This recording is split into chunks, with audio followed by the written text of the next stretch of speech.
Nous sommes live, donc bienvenue, très très bonne semaine à tous. On va essayer cette semaine vraiment de vous faire un live par jour pour vous apporter vraiment beaucoup de contenu sur Facebook, du contenu qui va vous aider à mieux communiquer et on va dire à trouver des clients sur Facebook ou bien tout simplement à faire connaître votre entreprise. Alors la semaine dernière, je parlais d'une première erreur sur Facebook qui malheureusement pénalise beaucoup de personnes. Aujourd'hui, on va parler d'une deuxième erreur et on va parler aussi des changements qui ont été opérés depuis à peu près 2 ans sur Facebook. Vous avez tous remarqué que vos publications ont un peu moins de vues, un peu moins de réactions. C'est normal, c'est l'algorithme qui a changé. Et donc voilà, erreur numéro 2, les gens postent énormément sur Facebook. Alors il y en a qui le font vraiment de manière comment dire, un petit peu lourde, en publiant vraiment que du contenu commercial à longueur de journée, en le partageant sur les groupes Facebook. Et il y en a qui le font de manière nuancée, en communiquant sur leurs services, mais en publiant énormément dans la journée. Et on va voir ensemble que c'est pas forcément le meilleur des choix, tout simplement parce que aujourd'hui Facebook compte beaucoup plus sur la qualité de vos posts que sur la quantité. Comment ça se passe? Selon Buffer, qui est un des médias les plus connus, et c'est aussi une application qui permet donc de publier sur plusieurs médias sociaux en même temps, ils ont fait une étude sur leur propre réseau. Donc à l'époque, ils publiaient 3 fois par jour, ok, pour on va dire un résultat de une conversion en termes de clients de 3%. Ils ont fait un essai pendant une semaine en publiant en passant de 3 à une fois par jour. Et ils ont eu un taux de transformation de 17%. Tout ça pour vous dire quoi? Pour dire qu'aujourd'hui, ça ne sert vraiment à rien de bombarder vos réseaux d'information. Vous pouvez publier 4 fois par semaine. Moi, honnêtement, je conseille de publier 3 fois. Mais le plus intéressant, ça va être quoi? Ça va être de générer des interactions.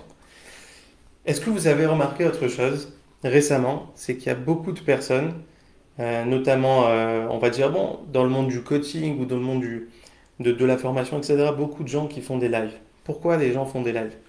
Bah, premièrement, parce que Facebook a fait une promesse depuis 2018, depuis le changement d'algorithme, que les gens qui allaient faire des lives, eh ben, tout simplement, leur contenu allait être plus vu que ceux qui publient des posts, on va dire, de manière normale. Et autre chose, et ça c'est très très important pour vous, je vous assure que c'est quelque chose que pas grand monde sait. Est-ce que vous avez remarqué que les gens, quand ils sont en live, ils vous demandent de mettre votre avis en commentaire, ils vous demandent d'où vous venez, de quel pays, etc. Pourquoi? Et ils vous demandent aussi de partager le live. Pourquoi? Mais encore une fois, pour la même raison qu'aujourd'hui, le contenu qui est visible sur Facebook, c'est un contenu qui est partagé et un contenu qui est commenté. C'est tout simplement le critère de sélection de Facebook aujourd'hui. Ça va être sur l'interaction. Peu importe si vous publiez 500 000 posts par jour, si vous n'avez pas d'interaction, si les gens ne réagissent pas face aux publications, cela ne vous sert à rien. Et bon, après, vous pouvez toujours mettre de la publicité payante. Mais même dans la publicité payante, quand vous êtes dans une stratégie de contenu, vous devez faire les choses de manière bien. Je vais vous donner un exemple. Par exemple, vous pouvez choisir de publier 3 fois par semaine, on va dire le lundi, le mercredi et le jeudi. À propos, le contenu qui est publié en fin de semaine a plus de chances d'être vu. Pourquoi? Parce que les gens, premièrement, sont un petit peu détendus, c'est le week-end, etc.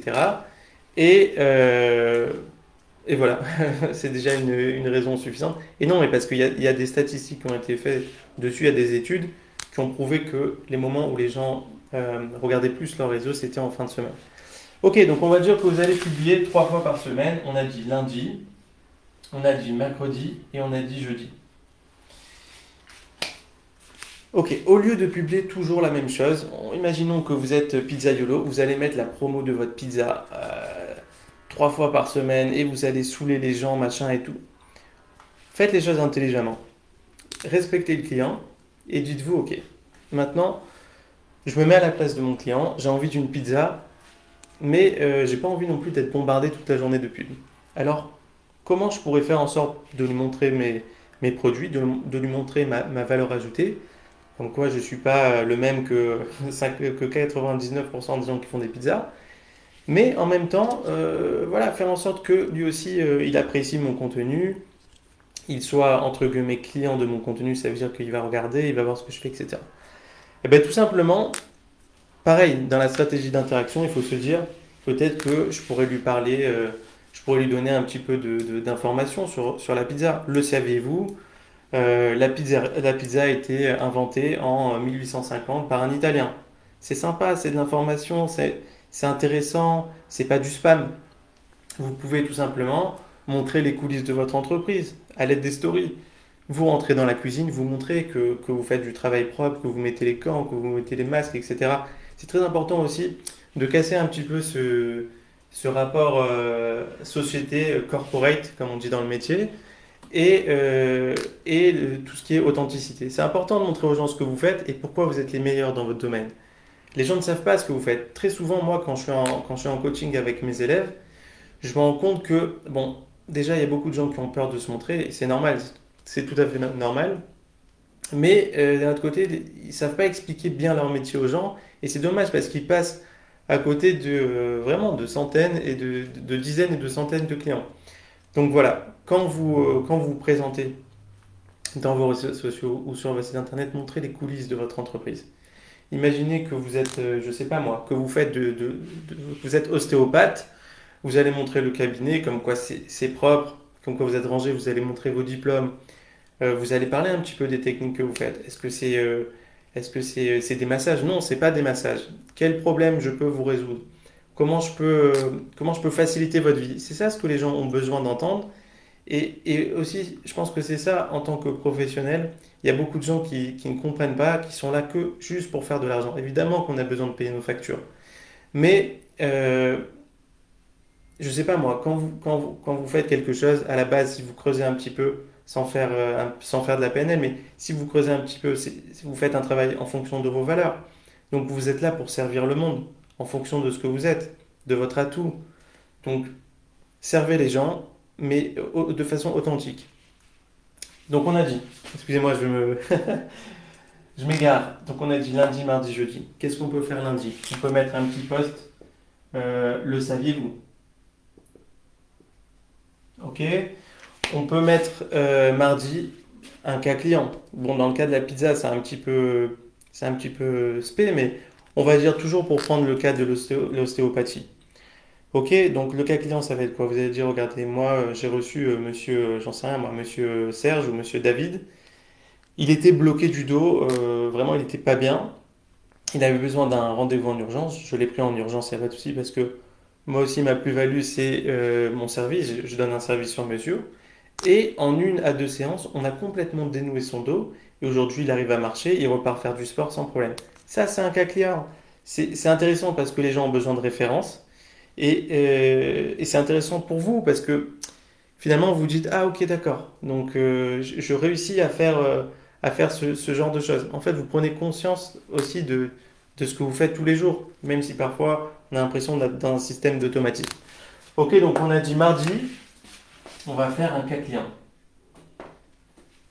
Jeudi, on va se concentrer sur la vidéo. Pourquoi?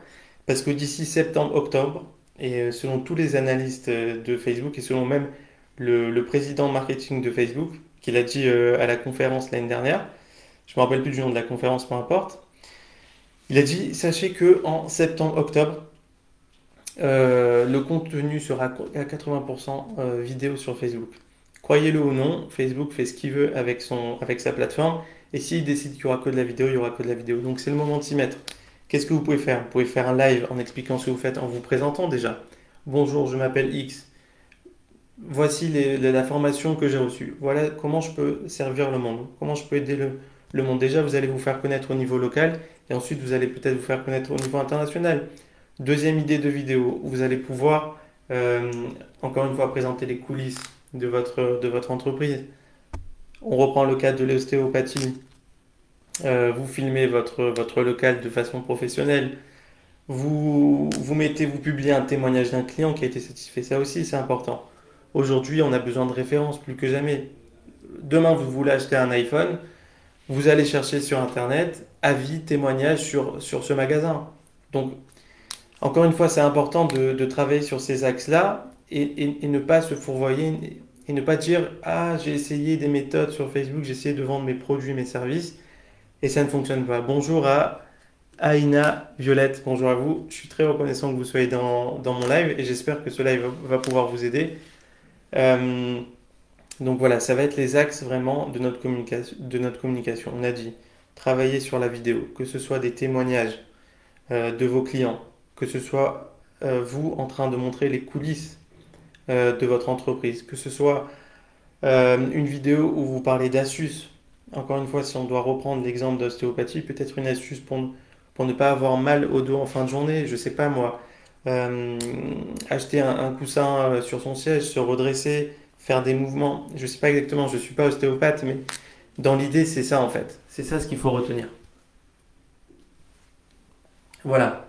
Quoi d'autre dans la vidéo? Bah, tout simplement, vous pouvez donner rendez-vous toutes les semaines à vos clients ou à ceux qui vous suivent sur Facebook et vous leur dites, voilà, sachez que tous les mardis, je vous donne rendez-vous. Soit on va parler des cas clients, soit on va parler d'un témoignage, soit on peut parler aussi de l'échec. Ça se fait très bien et au contraire, c'est pas une marque de faiblesse. Il y a beaucoup de gens qui ont peur de parler de leur échec, mais justement, c'est une preuve que déjà vous avez confiance en vous. Et deuxièmement, c'est une preuve que, je sais plus ce que je voulais vous dire, parler d'échec, oui, que vous pouvez apprendre aux gens, que vous avez quelque chose à donner. Très souvent, moi j'adore parler échec avec des entrepreneurs. Pourquoi? Parce qu'on absorbe, on apprend une tonne des gens et ça nous évite de payer le prix en évitant de faire des erreurs. Mais c'est ok de faire des erreurs, il n'y a pas de problème. Ok, donc on a dit avis, témoignages aussi. Les témoignages de vos clients, c'est très très important. On a dit présentation des coulisses. On a dit faire des posts où vous apprenez quelque chose aux gens. Le saviez-vous? On a dit quoi encore? On a dit qu'il fallait pas publier euh, toute la journée. Ça suffit que vous mettez 3 posts par semaine. Alors il y a aussi un truc dont je vous ai parlé avec vous. C'est que très souvent les gens publient le même contenu de partout. Alors attention, si vous faites je sais pas moi, si vous faites un post où les gens doivent réagir, mettre un like, un cœur, un emoji, ça aussi, c'est des posts qui marchent très très bien, ça. De faire des posts, par exemple, où vous dites, ah, vous préférez ça ou ça. Et vous donnez le choix à la personne de mettre soit un like, soit un pouce. Ça marche très très bien. Eh ben, si vous mettez ce post-là sur Instagram, étant donné qu'il n'y a pas de cœur et de pouce, ben, ça va poser un problème. Donc, faites attention à ce que votre stratégie de publication ne soit pas la même et pour Facebook, et pour Instagram, et pour LinkedIn. Mais je reviendrai à ça dans un autre live. Voilà les amis, je pense qu'on a fait le tour là pour la première erreur à ne pas faire aujourd'hui. Encore une fois, toute cette semaine, il y aura des lives. J'espère que ça vous apportera beaucoup.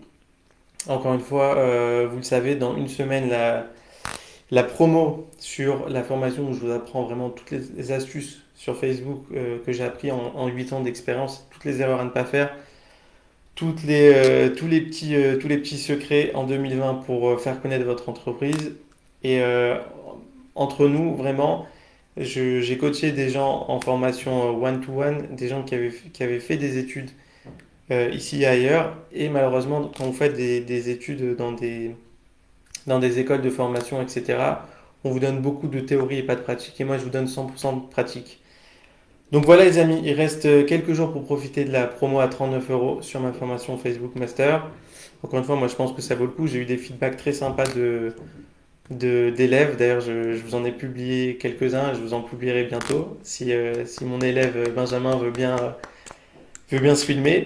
Et voilà, on reviendra toute cette semaine avec des astuces. N'hésitez pas à me faire un feedback sur ce que vous avez appris, ce que vous avez aimé, ce que vous avez moins aimé. Et on se retrouve demain. Je vous dis une bonne semaine, à bientôt.